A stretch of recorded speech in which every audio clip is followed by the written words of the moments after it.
Prasanna Kumar Reddy YCP మాజీ MLA మహిళలను చూడకుండా ప్రశాంత్ రెడ్డిని ఎమ్మెల్యే గారిని వ్యక్తిగత దోషం చేయడం, రాజకీయంగా మాట్లాడుకుని వ్యక్తిగత చేయడం కరెక్ట్ అంటారు?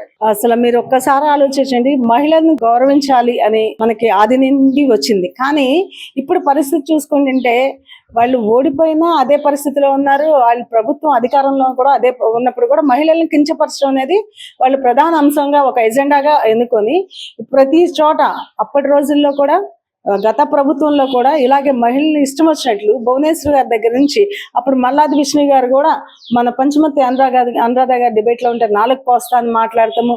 అదే రకంగా అమరావతి మహిళల మీద దారుణాలు, అది పోగా మరలా ఇప్పుడు అధికారం కోల్పోయి మహిళలు బుద్ధి చెప్పిన తర్వాత కూడా మళ్ళీ మహిళలని ఇలా కించపరచడం చాలా దురదృష్టకరం అండి. దీనికి మూల కారణం మేము అనుకోవడం జగన్మోహన్ రెడ్డి అనుకుంటామండి. ఎందుకంటే జగన్మోహన్ రెడ్డి గారికి మహిళలు అంటే పడదాము. ఎందుకంటే మహిళా లోకం చైతన్యవంతులు వాళ్ళు.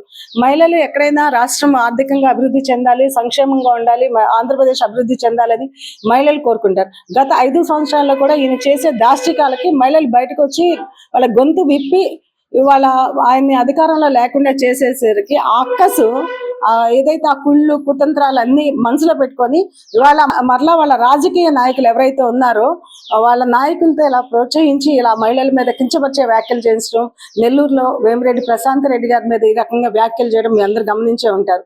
అంటే కనీసం కంట్రోల్ చేయాల్సిన బాధ్యత అనేది జగన్మోహన్ రెడ్డి గారికి ఉండాలి. జగన్మోహన్ రెడ్డి గారికి ఆ మాత్రం కూడా ఒక మినిమం జ్ఞానం అనేది కూడా లేనప్పుడు భారతిరెడ్డి గారు ఒక మహిళే కదండి. అమరావతి రాజధాని వేసేల రాజధాని అన్నప్పుడు అదే పరిసర ప్రాంతాల్లో ఉన్న భారతిరెడ్డి గారికి కొంచెం కూడా ఏమాత్రం సిగ్గు అనిపించలేదంటుంది ఆ మాట. అంటే వాళ్ళ నాయకులు ఆ మాట అన్నప్పుడు కనీసం వాళ్ళ భర్త కన్నా చెప్పి, లేదంటే ఆమె ఒక స్టేట్మెంట్ ఇచ్చి ఇది చాలా తప్పు, మహిళలు కించపరచకూడదని చెప్తే చాలా బాగుండేదండి. అదే రకంగా మహిళా రిజర్వేషన్స్ మీరు చూసే ఉంటారు. మహిళా రిజర్వేషన్స్ అనేది మహిళా బిల్లులు వచ్చాయి. మహిళా రిజర్వేషన్స్ ఉంది. ఎమ్మెల్యేలు కానీ ఎంపీటీసీలు గాను అదే రకంగా జెడ్పీటీసీలు గాను ఎంపీలుగా గెలిచేది. ఎందుకంటే మహిళలు వాళ్ళకి ఎక్కడైతే రక్షణ కరువు అయితే వాళ్ళ మహిళలకి ఏదైతే ఆత్మగౌరవానికి దెబ్బతీసే విధంగా కానీ మహిళల అభివృద్ధిలో ఆటంకం కలిగినప్పుడు కానీ ఈ మహిళా రిజర్వేషన్ ఉపయోగించుకొని చట్టసభల్లో మహిళల మీద ఏదైనా దాడులు జరిగినప్పుడు మహిళలుగా మన గొంతెత్తి ఖండించాల్సిన అవసరం ఉంది. ఒక మాజీ మినిస్టర్, హోమ్ మినిస్టర్గా చేసిన వాళ్ళు మహిళలేండి. రోజా మహిళే. అదే రకంగా సుచరిత గారు ఉన్నారు, వనిత గారు ఉన్నారు. వీళ్ళందరూ మహిళలే కదండి. ఒక ఎంపీని ఆనాడు భువనేశ్వర్ గారు అన్నప్పుడు వీళ్ళు నోట్లు తెరవలేదు. పోనీ అప్పుడు ఆయన జగన్కి భయపడ్డారు. ఓడిపోయి ఇళ్లలో కూర్చుంది, మీకు ఇంకా భయం ఎందుకని మేము అడుగుతున్నామండి. ఇప్పుడైనా కనీసం మీరు ఎంపీ వేమిరెడ్డి ప్రశాంత్ రెడ్డి గారి మీద ఇష్టం వచ్చినట్టు దుర్భాషలు ఆడుతుంటే కనీసం ఒక మినిమం సొసైటీలో ఒక బాధ్యత ప్రతి ఒక్కరికి ఉండాలి. మహిళలకు మనకు ఎక్కువ ఉండాలి. మన మీద ఎవరైతే ఇలాంటి ఇష్టం వచ్చిన వ్యాఖ్యలు చేశారో వాళ్ళని ఖండించాల్సిన బాధ్యత ఉన్నప్పుడు వీళ్ళు మహిళలుగా ఎమ్మెల్యేలుగా చేసినా ఒకటే, ఎమ్మెల్యేలుగా చేయకపోయినా ఒకటే, మాజీ మంత్రులైనా హోమ్ మినిస్టర్లు అయినా వీళ్ళు ఏది చేసినా కూడా ఈ చట్ట ప్రకారం వాళ్ళు రిజర్వేషన్లు తీసుకున్నప్పుడు దానికి న్యాయం చేయాల్సిన బాధ్యత లేనప్పుడు ఇలాంటి వాళ్ళకి పదవులు కూడా అనవసరం నేను చెప్తున్నానండి. ఇప్పుడు బహిరంగ సమావేశం అంటే ఏదో 2-3 దగ్గర మాట్లాడటం, బహిరంగంగా మహిళ గురించి మాట్లాడటం, దాంతో పక్కన ఉన్న కొంచెం మాజీ మంత్రి వాళ్ళు కూడా చప్పట్లు కొట్టి నవ్వటం, అది అసలు కరెక్టేనా? ఇది చాలా తప్పండి. మీరు గమనించండి, ఆయన మాట్లాడుతుంటే పక్కన అనిల్ కుమార్ యాదవ్ అని అతను కూర్చొని అతను ఇష్టం వచ్చిన అతను చప్పట్లు కొడుతుంటే నిజంగా సిగ్గుతో తలవంచుకోవాలండి. వాళ్ళ కుటుంబ సభ్యులైనా కనీసం వాళ్ళకి బుద్ధి చెప్పారో లేదో నేను అనుకుంటున్నానండి. అసలు మహిళలు మీకు చూసే ఉంటారు, రాజ్యాంగంలో మహిళలకు అనేది ప్రత్యేక హక్కులు ఉన్నాయండి. అదేంటంటే వాళ్ళ డిగ్నిటీకి ఎక్కడన్నా భంగం కలిగినా, లేదంటే వాళ్ళని ఏదైనా సైకిల్ ద్వారా కానీ ఇంకో రకంగా కానీ వాళ్ళైనా ఇష్టం వచ్చినట్లు మాట్లాడినా కానీ, లేదంటే వాళ్ళని ఇన్సల్ట్ చేసినా కానీ, వాళ్ళ ఫ్యామిలీకి ఏదైనా భంగం వాళ్ళ వ్యాఖ్యలు చేసినా కూడా చట్ట ప్రకారంగా ఐపీసీలో సెక్షన్స్ ఉన్నాయండి. ఆ సెక్షన్స్ ప్రకారం ఇప్పుడు ప్రసన్న కుమార్ రెడ్డి చేసిన వ్యాఖ్యల్లో ఆమె డిగ్నిటీకి భంగం కలిగిందండి. సొసైటీలో పబ్లిక్ లైఫ్ కి ఆమెకు చాలా ఇబ్బందికరమైన వ్యాఖ్యలు చేశాడు ఈ ప్రసన్న కుమార్ రెడ్డి. పైపెచ్చు వాళ్ళ భార్యాభర్తలు ఇద్దరు చక్కగా జీవితంలో హ్యాపీగా సాగే జీవితంలో ఒక విష పురుగు లాగి నుండి నీ భార్య నిన్ను చంపేస్తుంది, రాత్రిపూట్ల చచ్చిపోతారేమో మీరు, మీకు 1000 కోట్ల ఆస్తులు ఉన్నాయి, అదే రకంగా మీరు రోడ్డు మీదకి వెళ్తుంటే మీకు ప్రాణహాని ఉంది అని చెప్పడంలో, అంటే భార్యాభర్తల మధ్య కలహాలు, అంటే వాళ్ళ కుటుంబంలో ఆయనకు నాకు తెలిసి ఆయన బాధలు అనుభవిస్తున్నాడేమో. ఈ పక్కన ప్రభాకర్ రెడ్డి రెడ్డి గారికి అంటగట్టినట్టు మేము అనుకుంటున్నామండి. ఇలాంటి వ్యాఖ్యలు చేయడం చాలా దుర్మార్గము. చట్టపరంగా కూడా ఈ సెక్షన్స్ ప్రకారంగా కూడా ఏదైతే ఇన్సల్ట్ కూడా చేశారు కాబట్టి వీటి మీద చర్యలు తీసుకోవాలని డీజీపీ గారు వెంటనే కేసు నమోదు చేయాలండి. ఇతని మీద ప్రసన్న కుమార్ రెడ్డి గారి మీద వెంటనే కేసు నమోదు చేయాలి. అదే రకంగా మన ఉమెన్ కమిషన్ చైర్పర్సన్ గారు కూడా నోటీసులు ఇవ్వాలని మేము కోరుకుంటున్నాము.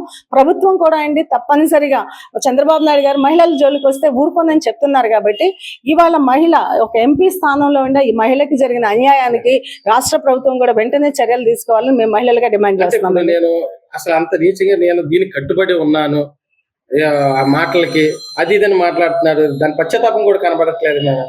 నిజంగా ఎంత బరి తెగించారని చెప్పడానికి కూడా సిగ్గు వస్తుందండి మాకు. అంటే చేసిన తప్పు నేను తప్పు అని సరిదిద్దుకుంటే చాలా మంచి వ్యక్తులండి. ఒకసారి నోరు ఒక పదం పొర్లింది అనుకోవచ్చు కానీ దాన్ని కంట్రోల్ చేసుకోలేని దీనిలో ఉన్నారంటే ఇంతకన్నా దుర్మార్గమైన చర్య ఎక్కడా లేదు. ఎందుకంటే మీరు గతంలో కూడా చూసుంటారు వాళ్ళ మంత్రులంతా బూతుల మంత్రులే. వాళ్ళ మంత్రులందరూ అలాంటి మంత్రులకి వీళ్ళు పెంచి పోషించి పెద్ద చేసిన మన ఈ జగన్మోహన్ రెడ్డి గారు మరి వాళ్ళ సంస్కారం అది అని మేము అనుకుంటున్నాము. ఇకనైనా ఆయన ఏదైతే వ్యాఖ్యలు చేశారో ఇది ప్రసన్న కుమార్ రెడ్డి గారు వాళ్ళ ఇంట్లో ఒక తల్లి కానీ ఒక చెల్లి వాళ్ళ ఇంట్లో కుటుంబ సభ్యుల దగ్గర కూర్చొని ఈ మాటలు నేను మాట్లాడాను ఇది తప్ప ఒప్ప అని ఒకసారి వాళ్ళ కుటుంబ సభ్యుల మధ్యలోనే వాళ్ళు మాట్లాడితే గనక వాళ్ళకి తెలుస్తుందండి ఇట్లాంటి వ్యాఖ్యలు చేయడం చాలా తప్పని వాళ్ళకి ఒకసారి అర్థం అవుతుందండి.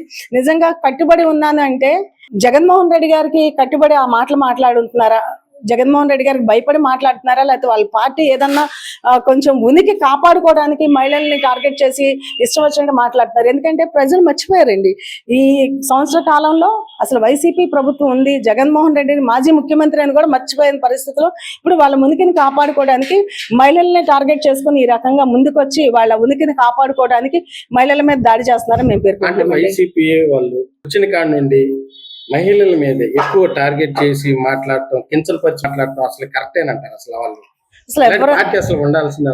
అసలు ఇలాంటి వైసీపీ గవర్నమెంట్ అనేది ఆ రోజు ఏదో ప్రజలు అతను చెప్పిన మాయ మాటలకు మోసపోయి 5 సంవత్సరాలు వచ్చిన తర్వాత సంవత్సరంలో ఆయన కక్షా రాజకీయం చూశారు.